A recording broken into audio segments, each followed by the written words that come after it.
म सानसानै हुँदाको दिनहरू सम्झन्छु। खाली केही गर्न नपर्ने सुनसान रित्तो दिनहरू। घाम थियो, काम थिएन, मन्द हावा चल्थ्यो, रुखहरू नाच्थे, म निहाल्दै बस्थे। धुलै धुलो उड्ने कच्ची बाटोमा कतै कतै पाइतलाहरूको डाम देख्थे। बाटो नसिद्धिन्जेल उनीहरूलाई जाँदै गरेको हेर्थे।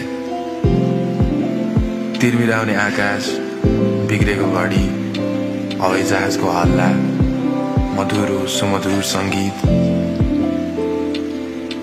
मैले सुन्ने दिउँसोहरूको आवाज सुनेको छु, पानकिराहरूसित उडेको छु, हरियो मुलायम घाँसको काखमा निदाएको छु। कालो आकाशमा निभ्न नसकेको तारा अझै पनि चम्किरहेको छ। यसो सम्झिँदा कहिले हुर्किनै मन थिएन जस्तो लाग्छ।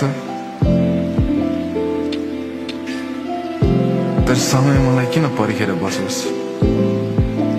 कति छिटो घुम्न पर्ने है यो डल्लो। एकछिन समय नै जमिदिनु नि।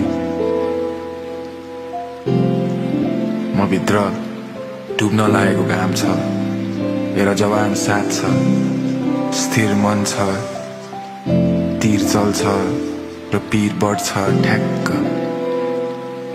सुनौलो दिनहरू आश मात्र हो, तर मसँग रङ्गीन याद छ। बुवाले पुरानो हिन्दी गानाहरू क्या मजाले गाउनुहुन्थ्यो, मलाई रमाइलो लाग्थ्यो। चराहरू पनि गाउँछन् नि। तर लामो यात्रा गर्दा गर्दै, नयाँ घर खोज्दा खोज्दै, उड्दा उड्दै लुत्रुक्क प्वाक भिजेको चराले के गाओस्, के सुनाओस्? म पहिल्यै धेरै खुसी थिएँ।